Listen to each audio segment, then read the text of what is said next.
Un saludo mis estimados alumnos. En esta ocasión vamos a continuar con los temas de estudios sociales y en esta ocasión vamos a ver el tema 2.16 hasta el 2.19. Hemos tratado de resumirlos para avanzar en la materia con los puntos más importantes de cada uno de ellos. Lo vamos a titular Reorganización del sistema laboral en Centroamérica en el siglo XX. Estamos hablando de 1900 adelante, hasta más o menos la mitad del siglo, que sería 1950. El ambiente laboral en Centroamérica.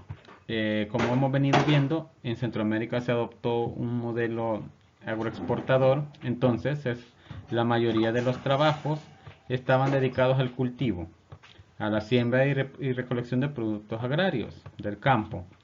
En raras ocasiones se encontraban trabajos técnicos, los que generalmente estaban relacionados con la comunicación o la industria ferroviaria. Algunos trabajadores como los peones, artesanos y obreros trabajaban a destajo, es decir, se les pagaba solo por lo que hacían, no era una jornada fija de trabajo, era trabajo realizado si se les pagaba, ya que la mayoría, pues como repito, se estaba dedicado al cultivo por el modelo agroexportador. Las mujeres, ya dijimos en el tema anterior, se dedicaban a los oficios domésticos y también a colaborar en el cultivo de pequeñas parcelas. Algunas trabajaban también en los cafetales, pero ya dijimos que no se valoraba igual el trabajo. A pesar de que hicieran lo mismo o incluso más que un hombre, ganaban menos de la mitad que ellos. Era discriminado. La región centroamericana, esto es bien importante, no contaba con leyes que protegieran a los derechos del trabajador. Por eso algunos empresarios explotaban el trabajo de sus empleados. A veces trabajaban hasta 15, incluso 20 horas. No había un límite. No había un ingreso mínimo, podía pagarle lo que le ocurriera. Entonces muchos trabajadores eran explotados. Las condiciones en las que trabajaban también eran muy deplorables y todo eso hacía de que el ambiente laboral en Centroamérica no era el mejor. Había mucha explotación. De ahí se dan las reformas sociales. Durante este siglo a inicio, ¿verdad?, se da la consolidación del Estado moderno, un poco como lo conocemos ahora. Empieza a formularse más leyes y un poco más los derechos de las personas. Ya dijimos, se implementa el modelo agroexportador, como lo vimos en temas anteriores. Se da la fundación de bancos en el sistema financiero, que ya empezaban a brindarle créditos a los pequeños y a los microempresarios, a la gente, ¿verdad?, que lo necesitara también, y ayudar un poco a la economía del país y de la región. Se da también la construcción de nuevas carreteras, puentes e infraestructura en general, ya sea de escuelas y todo eso. Son las reformas que se dieron durante esta época, de 1900 a la fecha. Cabe recalcar de que en cuanto a las escuelas, se trató de construir más escuelas, pero la mayoría estaban situadas en la zona urbana. En las zonas rurales no interesaba mucho en la época que se formaran, ya que lo único que miraban era personas que trabajaran en el modelo agroexportador. Se da también la fundación de organismos estatales que regularon la construcción de vivienda y alimentación. Entonces empieza a crearse ministerios en la región que ayudaran a las personas a construir sus viviendas y un poco a estar pendiente de la alimentación. Todo esto se da, insisto, de la época de 1900 a 1950. Ahora, los sindicatos. Todos sabemos que un sindicato es aquel grupo de trabajadores que luchan por los bienes, por los derechos y la estabilidad de los otros trabajadores. Como hemos dicho, en la diapositiva anterior, los trabajadores eran explotados. Entonces, en Costa Rica se registran los primeros sindicatos en 1914 y en 1919 en San José. Es decir, Costa Rica fue el primer país centroamericano en la creación de sindicatos, ¿ya? Para velar por los derechos de los trabajadores. Luego se le suma Guatemala en 1921 y esto es muy importante. No hay una fecha precisa de El Salvador, pero sí se estima que fue en 1924, donde se crean los primeros sindicatos en El Salvador. Luego le sigue Honduras en 1929 y finalmente en Nicaragua en 1930. Ahora, insisto, esto se da debido al maltrato que había hacia los trabajadores, a la explotación laboral.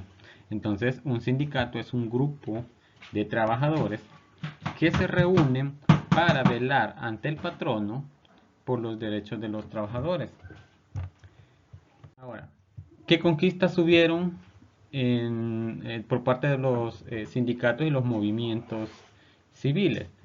Ya dijimos también en la clase pasada, pero ahora se formaliza. Se da una reducción de la jornada laboral a 8 horas diarias. Esto se mantiene. Hasta el día de hoy la jornada normal laboral es de 8 horas. Si se trabaja más de 8 horas se tiene que pagar el doble por cada hora trabajada. Entonces, eso se mantiene. Los sindicatos y los movimientos sociales de aquella época lograron en Centroamérica, ¿verdad? También influidos por otros países del mundo, pues de que se redujera a 8 horas diarias. Nadie podía obligar al trabajador a trabajar más de ello.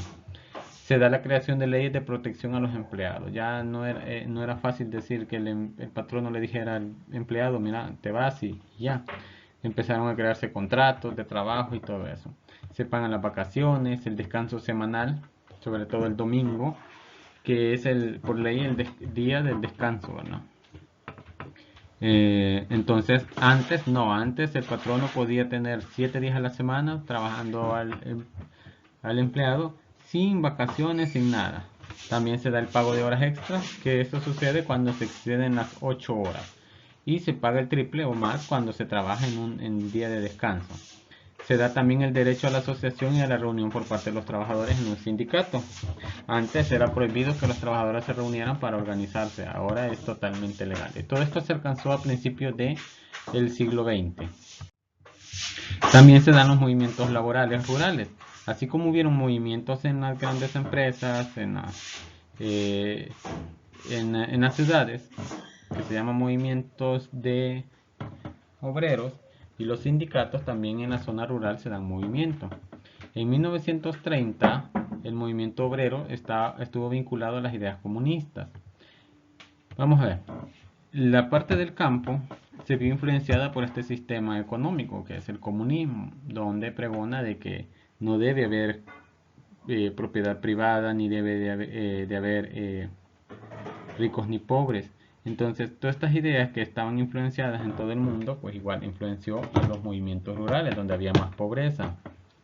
Entonces, los gobiernos trataban de prohibir esos movimientos, porque tenían miedo, ¿verdad?, de que el sistema comunista se implantara en los países. En 1932 se da una insurrección acá en nuestro país.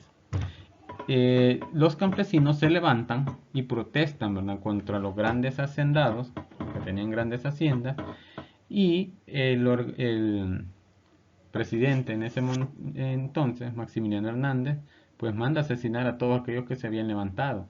Se da un gran etnocidio, porque se presume que la mayoría de los asesinados, de la mayoría que hicieron el levantamiento, eran indígenas, eran no, más que campesinos y obreros, eran indígenas. Entonces estos, tratando de velar por sus derechos, se levantan, pues empiezan a saquear las grandes pues qué haciendas, y pues que hay una matanza, ¿verdad? Entonces de ahí luego en 1940 pues resurge de nuevo los movimientos rurales. Ahora, ¿qué pasaba con los campesinos y los indígenas entonces? A finales del siglo XIX e inicios del XX, para entender más o menos cerca de 1900, hace más de 100 años, la situación laboral de los indígenas, recordemos que indígena es alguien nativo de acá. Todos nosotros no somos indígenas, ya somos la mezcla de razas, ¿verdad? De indígenas, españoles y otros más. Entonces, pero sí habían indígenas puros acá, en la región, en Centroamérica. Estaba basada en el sometimiento y la explotación, igual, ¿verdad?, que los campesinos. Entendamos que un campesino es el que trabaja la tierra, y un indígena es alguien nativo, propio de acá, sin mezcla de raza. Pese a ello, dicha población ofreció y mantuvo resistencia ante el despojo de las tierras. Entonces, había una discriminación hacia los indígenas, pero esto se mantenía, ¿no? Entonces, la situación laboral de los indígenas y campesinos estuvo ligado al trabajo forzoso de la tierra y con un salario totalmente desigual. Eso es muy importante. A veces, como les digo, había mucha discriminación y eso ocasionaba pues desigualdades. Pese a la frente oposición, los gobiernos liberales se las ingeniaron para arrebatar sus tierras a los campesinos indígenas. Un campesino, insisto, es aquel que trabaja la tierra, pero tenía sus propias tierras. Entonces, los gobiernos, en discriminación a este grupo, pues muchas veces les arrebataban sus tierras y pasaba al Estado. Al mismo tiempo, los dejaron fuera de los beneficios de la modernización y el progreso. Era un sector totalmente descuidado y marginado. Tanto el indígena como el campesino solo representaban dentro del sistema de la hacienda cafetalera un mero recurso, es decir, eran considerados algo que puede ayudarme a producir, nada más que como persona y derecho, eran vistos solo como un mero recurso, es decir, solo se miraban como mano de obra. Entonces hemos descrito cómo era el ambiente laboral a inicios de 1900 a la fecha. Y eso podemos ver cómo ha cambiado nuestra región centroamericana, nuestro país, desde aquel entonces hasta el día de hoy.